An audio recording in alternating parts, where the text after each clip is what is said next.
Welcome to the Realizations Podcast. I'm Andrea Gordon, your host, and I'm excited to explore the world of real estate with you.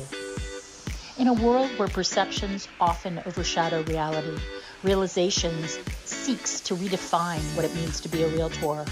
Join me as we peel back the layers of the industry, uncovering inspiring stories and celebrating the good in real estate. Whether you're a homeowner, a fellow realtor, or simply curious, this podcast is for you. Welcome to Realizations, where perceptions meet reality. Let's dive right in. Hi, everybody. It's Andrea Gordon. I'm here with Realizations, the real estate podcast that talks about everything real estate. The reason behind my doing this show is I got upset when the NAR DOJ lawsuits were occurring and the commission lawsuits were occurring. And I thought, well, I can be angry at people who don't understand what we do, or I can do something positive to try to turn that around. So what I do on this podcast is attempt to educate all of my viewers on all of the various amazing, interesting, nuanced parts of real estate. And so, for example, today we have on our show the wonderful Gene Trowbridge, who is a CCIM, which means Certified Commercial Investment Member. Is that right? That's right. All right. Well, welcome, Gene. Lovely to have you here today. Gene has been in real estate as a broker for the past 50 years. Am I getting that right? That's correct. And Yeah. right now you are mostly functioning as an attorney for the last 30 years who creates legal documents to create syndications. So groups of investors getting together to buy commercial real estate. And he's based out of Orange County in Lake Forest. So we're in the same state at least. I was just talking with someone from South Dakota a few minutes ago, and real estate is practiced differently, literally everywhere. And it's even practiced differently in Northern California and Southern California. And it's very different when you're talking to somebody who's doing commercial real estate, which is anything other than small residential. So different people in the commercial world will sell skyscrapers or strip malls, or some of them sell businesses. As it happens, Gene doesn't focus on that, but they will sell large scale apartment complexes. Tell us a little bit more about yourself and what you do and why what you do is important. All right. Well, thanks. First of all, thanks for having me. Of course. I came out of college and I started out as a mortgage broker Oh, okay. in St. Paul, Minnesota, where I was born and raised. And then after a couple of years of that, I thought, rightly or wrongly, that the real estate broker made more money than the mortgage broker. So I went off to sell real estate, and I had an interest in commercial real estate.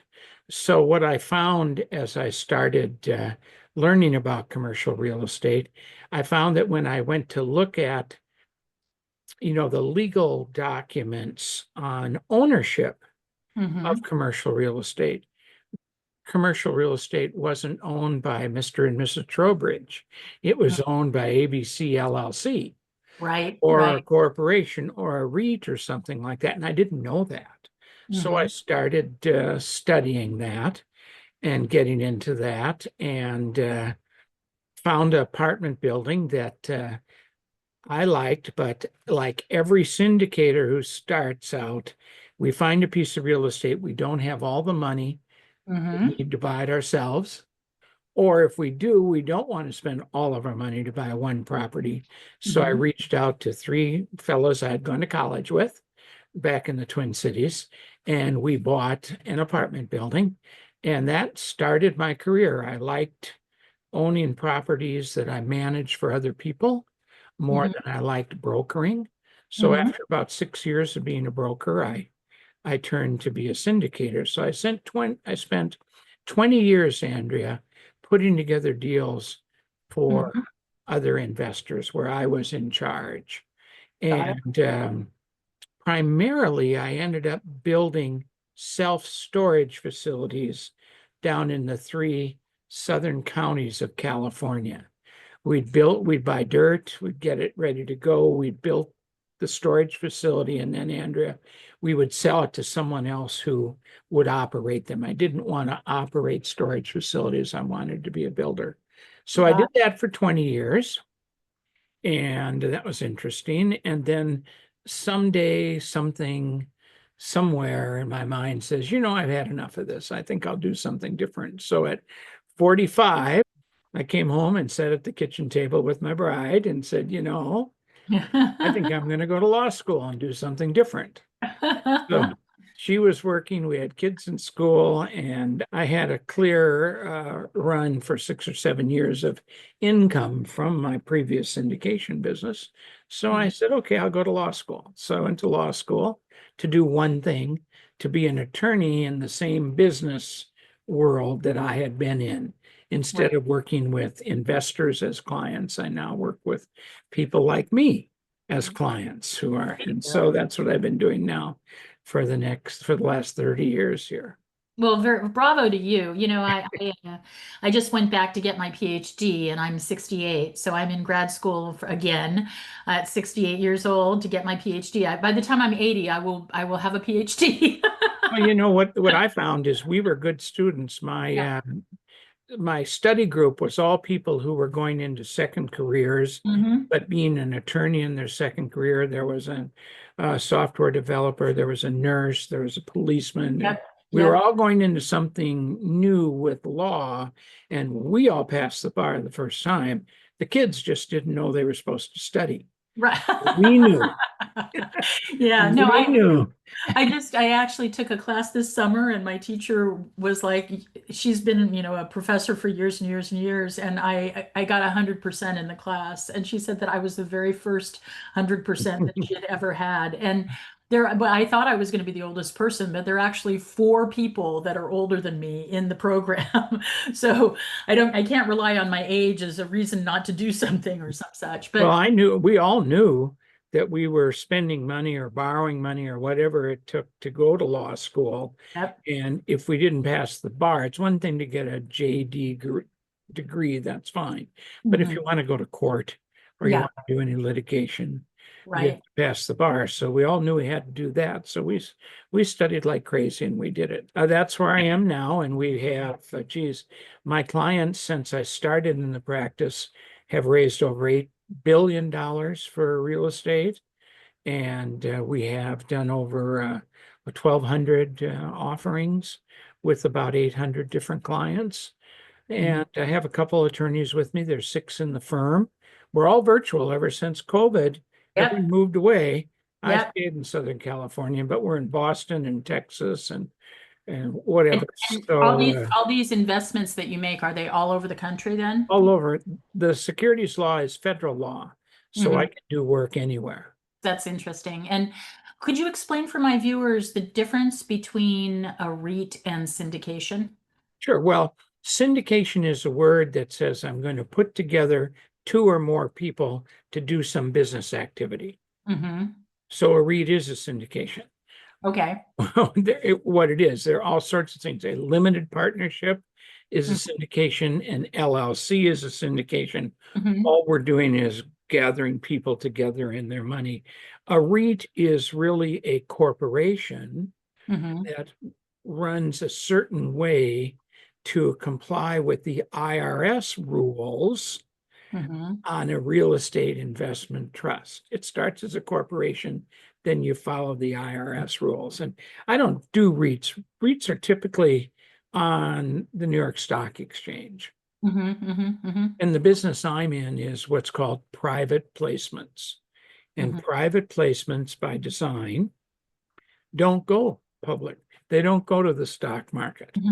We're generally talking to clients who are raising money from people they know. They don't necessarily have to advertise. And Andrea, it's a huge business. The private placement market in 2004 was over $3 trillion. Wow. And the IPO market on Wall Street that same year was $1.8 million. So this is a huge business. And this is where the government thinks all the people who run small businesses get their money. They spend all their own money They borrow money from their parents. They get as much of a loan as they can, and they're still short of equity. So they go out and get investors to invest in their So, business. so when, let's just say hypothetically, you hear that your mortgage has been sold. Is that being sold to a syndication group? Is that being Could be. okay? It's probably sold to an entity that probably is a syndication. And really, the hottest news about that right now is there's some discussion about Fannie and Freddie Mhm. um, going public.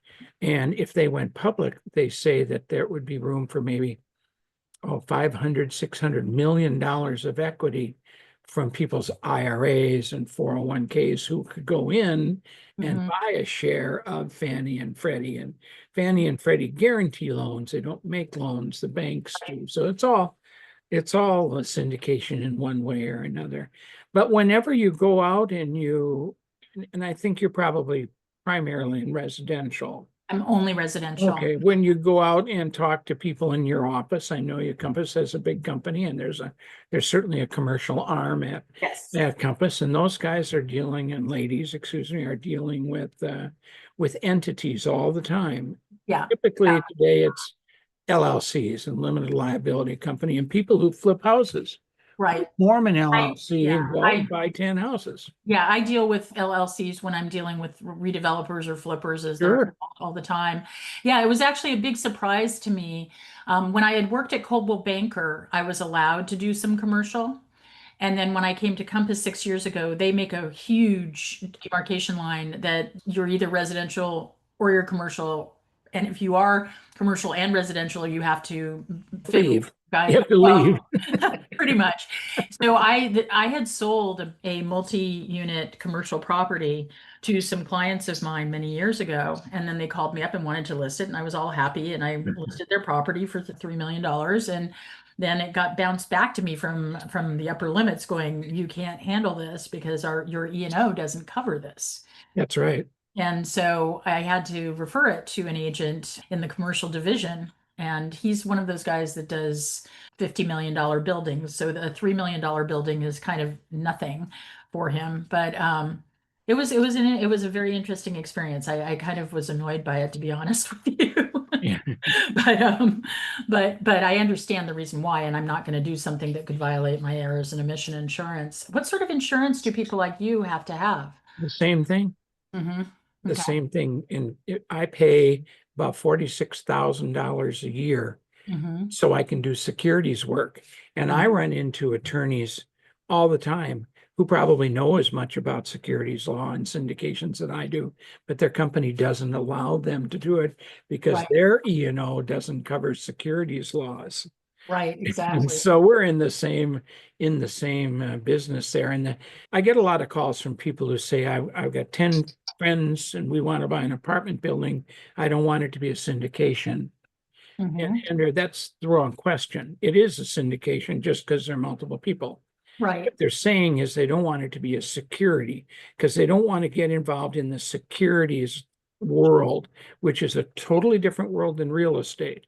right, In the securities world, the easiest definition is people put their money into an entity because they expect profits, but someone else manages their money. The right. manager managed the money for all the members.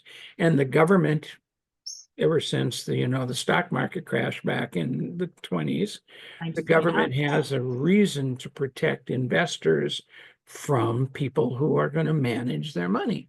So there's licensing involved, there's all sorts of stuff involved. And actually, in 1995, I wrote the first edition of my book, which is called It's a Whole New Business. And I wrote it specifically for the CCIM students that I had who didn't know that when they went out and put 4 or 5 people together to buy that $3 million business, that they're moving over into a whole new business, the securities world. So I needed to train them on that. Educate them on that. Yeah. Yeah. That's fascinating. So another question I had is, when you are part of a syndication and you are in a 1031 exchange with a property, Can a syndication function as the second leg of a 1031 exchange? Here's the rule on that. The 1031 rule says you can do all this stuff, and it says, but there are certain things that don't qualify for a 1031, and it's a partnership. Interest in partnerships or Mhm. LLCs don't qualify because if I invest in your syndication, I don't get title of the property. I get a piece of paper, personal property that says I own a share in an LLC. The LLC owns the property. The LLC can exchange that property for another property, take all of the investors with them, that's fine. But as an investor, I never, you have to go from title to title, Right. and you don't Okay. go from title to title. So that's a problem. Because I know that there's a particular REIT out of, I can't remember if it's Pennsylvania or someplace that does actually qualify. I wondered how they got around that. Well, it's probably a DST, a Delaware Statutory Trust. That's it, It's Delaware. I knew it was one of those states. Yeah, it is a thing that lets you sell your property and take your money and buy an interest in a Delaware statutory trust. And that transaction defers gain. Now, as you go farther than that, it's different than a 1031 exchange, but Got that, it. sure. Got it. Okay, because I know that in my world, there are a lot of there's what did somebody call it recently? The silver stampede. There are a ton of boomers out there. And I happen to deal with a lot of people that are older, probably just because I'm older. And there are a lot of people that do have like one investment property, and Mhm. they don't want to pay their capital gains tax on it, but they want to be able to somehow buy another investment tool that doesn't make them be an Mhm. investor in a property where they're in a town that has rent control or some such, because Yeah. the rulings have gotten so bizarre at this point. No, So, so one of the things you can do, have you heard of the term tenant in common? yes, That's a way of taking title. So when you take title as a tenant in common, you get a deed. You get a fractional deed, but it's a right, deed. You can right. do anything you want for it. So going from your own building and your own deed hmm into, let's say, a 50% deed on a property with an LLC that has the other 50% solves your problem of an exchange. Great. As long as you do it right. You Yeah, don't partner with these guys. You're totally on your own. right, You have your own deed, you make your own decisions. If you're 50%, you get 50% of the cash. You sign on 50% of the mortgage. You do everything just on your own. And then at any time, you can get rid of that and exchange back into your own property if you want. But you can't buy a limited partnership interest or LLC interest. and by the That's way, very popular today. yeah, I would imagine. For And all the reasons you just said, all the people who bought properties in 2010, 2015, and they have plenty of equity today, and they exactly. defer their gain. And I would also add to all of this that just listening to what he's saying here, folks, it's really obvious that you need to get an attorney involved in the process who is familiar with this stuff. You should not try and take this stuff on yourself. And this is out of the realm of what a regular real estate agent does. I'm going to always be referring somebody to an attorney when they want to do something complicated like this because it's not in our job description. And the thing about being a real estate agent is you need to know when something is out of the description of your job. You don't want to take on things that are not in your lane. It's better to stay in your lane. Um, Andrea, I'll agree with you. At this present time, my house is on the market. My family and I are going to move to Utah, oh wow. but I'm not selling it myself. I Exactly. hired a professional realtor who Yeah. sells houses. Yeah. Okay. Exactly. Exactly. So that's I will their tell, specialty, and what I do is mine. So, I will tell you something really funny is that the three times in 27 years that I have represented both a buyer and a seller on a property, all three of them started out when an attorney that was just out of law school decided that they should represent themselves in oh, a real estate transaction. So I discounted my service to my sellers just so that I could get the thing done. In one case, this was back now the real estate contract is 19 pages long, but back when I first started, it was 7 pages long, which gives you an idea of how long ago that was. And this young fellow who was just out of, I guess, Hastings, rewrote the California Association of Realtors contract, and it was 37 pages long. And I was like, no, no, no, no, no, No, no. no, no, you have to know it. And the world compensates you Mhm. on specialization, doesn't it? I Yeah, don't do divorces. I don't do wills and trusts. yeah, I only do one thing, and I use a different attorney for my will and trust. And I've been yep. married 53 years, so I haven't found the divorce attorney yet. Who Aw. knows? Who knows? But Oh, good for you. That's great. Yeah, you probably you come from Minnesota I originally? do. Yeah, I have a lot. My family's Icelandic, so I have a lot of Okay. relatives that live around there. I'm sure you probably ran into quite a few Oh, okay. Scandinavian people in your neck of the woods.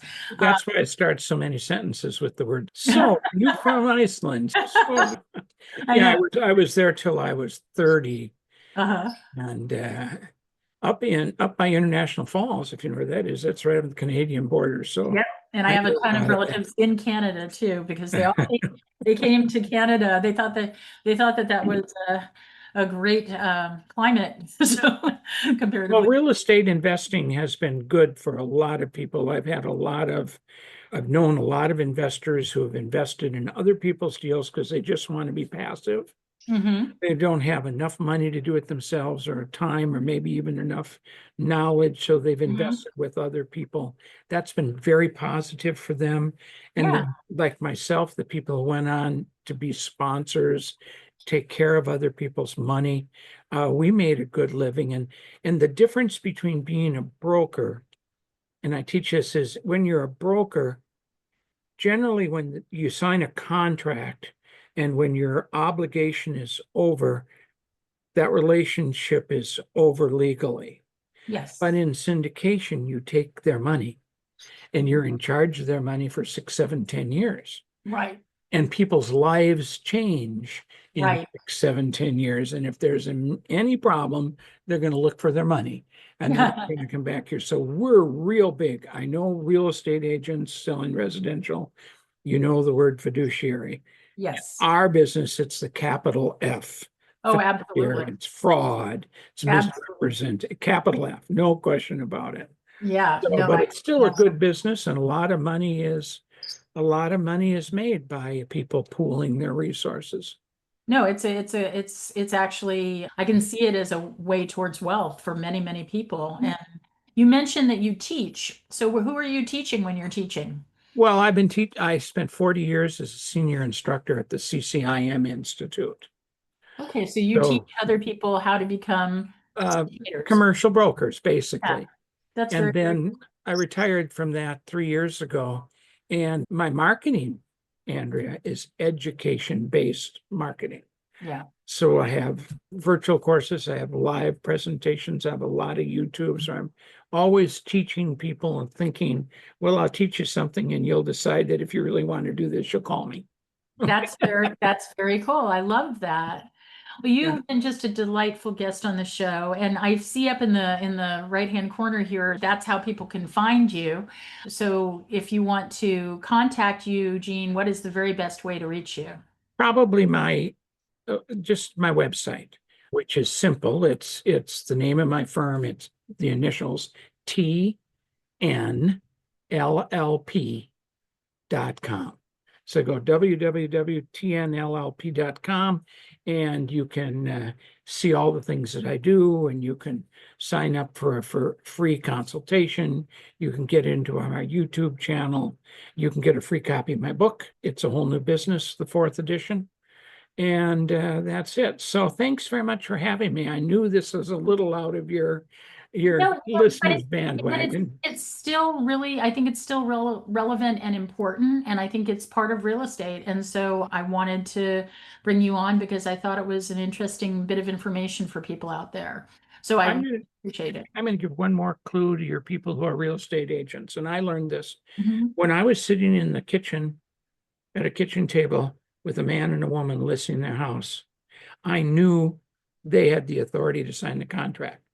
I learned early on when I'm sitting at an office desk with someone on the other side of the desk that necessarily isn't the person who has the authority to sign and bind on the listing agreement. So one of the things I learned is to look at the operating agreement or the partnership agreement and make sure if you're doing any business with an entity that you know you're doing business with the person who has authority. Very good. Great tip. Thank you so much. Have a great rest of your day and have a successful move to Utah.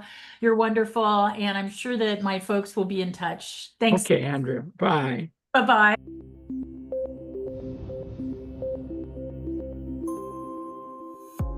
Thank you for joining me on this episode of the Realizations Podcast. I hope our conversation has shed light on the true essence of real estate and the people behind it. As we wrap up, I want to extend my gratitude to our listeners for their support and engagement. Your feedback drives the heart of this podcast, and I look forward to continuing this journey with you. If you enjoyed today's episode, please consider subscribing to the Realizations Podcast and leaving a review. Your support helps us reach more listeners and spread our message of positivity in the real estate industry.